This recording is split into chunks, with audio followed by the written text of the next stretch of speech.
Você está estudando raciocínio lógico para o seu concurso e se deparou com a questão semelhante a esta.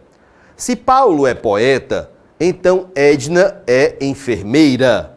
Transformando esta condicional em outra condicional equivalente, teremos... Opa! E agora, professor? Será que eu vou me lembrar direitinho? São tantas regras presentes no raciocínio lógico. Será que eu vou me lembrar dessa direitinho? Como é que se faz essa questão? Calma, eu sou o professor Sérgio Carvalho e neste vídeo você vai aprender de uma vez por todas como se trabalham questões de equivalência lógica da estrutura condicional, ok? Vamos juntos, vamos lá?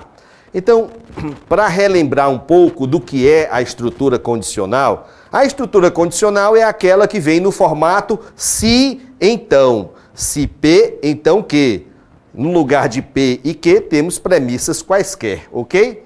Então, o formato simbólico do conectivo se, então, é a setinha de uma ponta só, ok? Então, se esta setinha está presente, a leitura que nós fazemos dessa frase é esta. Se Paulo é poeta, então Edna é enfermeira. Aqui está a estrutura que nós chamamos de estrutura condicional. O que é que a questão está pedindo de nós? Está pedindo que nós transformemos esta condicional em outra condicional equivalente, em outras frase, no formato se, então, que do ponto de vista lógico seja equivalente à primeira. E aí, professor, qual é a regra que transforma a estrutura condicional em outra condicional equivalente? Vou colocar exatamente aqui, vamos lá, ó. Se eu tenho assim, ó, vamos lá, memoriza esta regra, se P, então que, olha aí, vejam que no lugar de P e que, nós temos conteúdos quaisquer, ok? Se Paulo é poeta, então Edna é enfermeira. Como é que eu transformo esta condicional em outra condicional equivalente? Pela regra que eu costumo chamar, para facilitar a sua memorização, eu costumo chamar esta regra de regra do inverte e troca. Inverte e troca. O que significa inverte e troca, professor? Invertem-se as posições do P e do Q. Na estrutura condicional, nós chamamos quem ocupa a primeira posição da condicional de antecedente. Chamamos quem ocupa a segunda posição da condicional de consequente. Se eu quero transformar esta condicional em outra, primeiro passo, vamos inverter as posições. O P, que era o antecedente, o P que estava no começo, vai lá para o final. O que estava no final, era o consequente, pula lá para o começo, transforma-se no antecedente. Basta fazer isso, professor? Não, não basta fazer isso. Por enquanto, apenas invertemos as posições. Mas agora, para concluir, temos que trocar os sinais.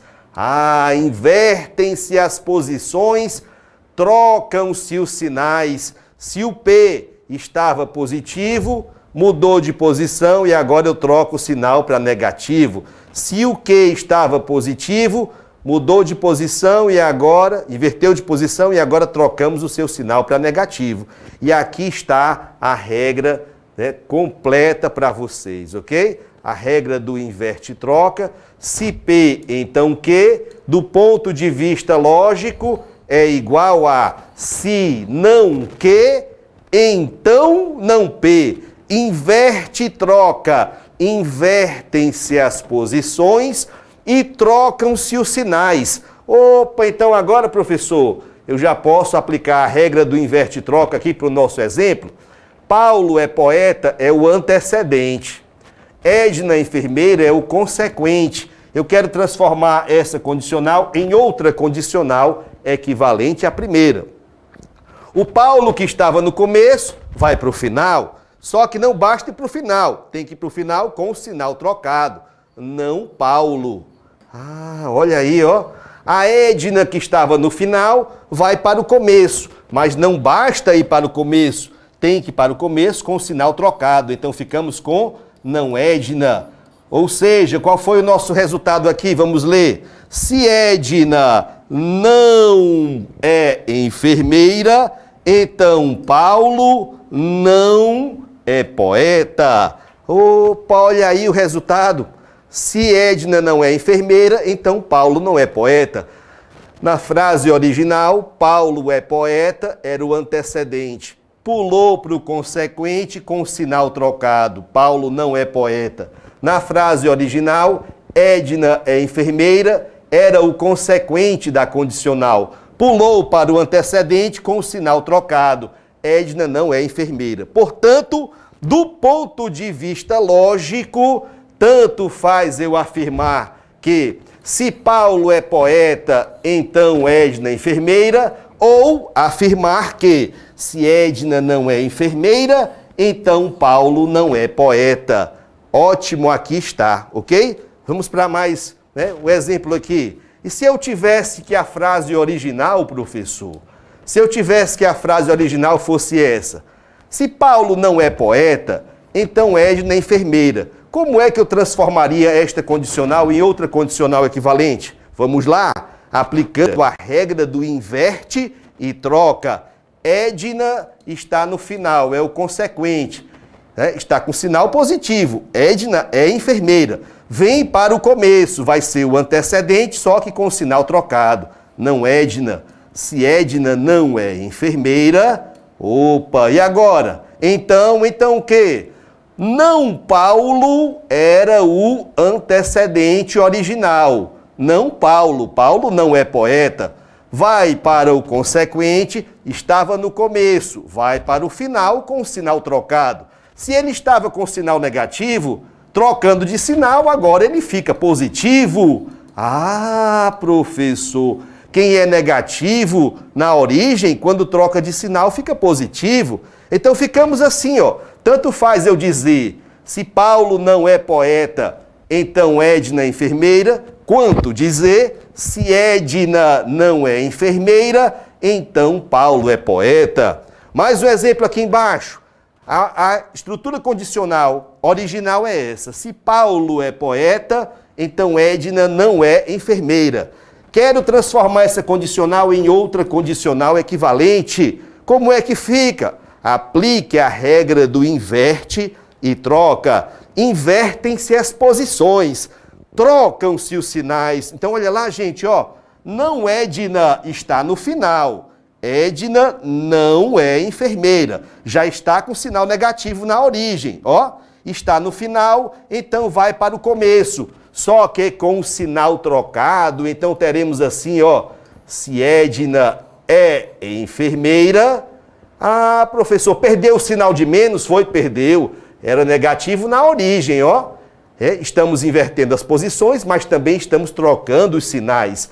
Paulo era o antecedente e era positivo. Paulo é poeta. Vai para o final, vai para o consequente com o sinal trocado. Então, não Paulo. Opa, olha aí. Quer dizer, professor, que basta inverter as posições e trocar os sinais. É isto mesmo? Exatamente. Tanto faz eu afirmar que se Paulo é poeta, então Edna não é enfermeira, quanto afirmar se Edna é enfermeira, então Paulo não é poeta. Opa, e só um último exemplo aqui para finalizar. Se a frase original disser que se Paulo não é poeta, então Edna não é enfermeira, como é que eu transformo isto em outra condicional equivalente? Aplicando a regra do inverte e troca. Não Edna está no final. Vai para o início com o sinal trocado. Edna. Não Paulo está no começo. Vai para o final com o sinal trocado. Paulo. Ah, professor, tanto faz eu dizer, se Paulo não é poeta, então Edna não é enfermeira, quanto dizer, se Edna é enfermeira, então Paulo é poeta. perfeitamente. Quero só complementar aqui para vocês, dizendo que esta regrinha, que para efeito de memorização chamamos de regra do inverte e troca, esta regrinha, ela tem um nome formal dentro do raciocínio lógico, que é o contrapositivo. O que é esse negócio de contrapositivo, professor? O contrapositivo nada mais é do que a regra do inverte e troca, ok, gente? É muito raro aparecer essa nomenclatura aqui em prova.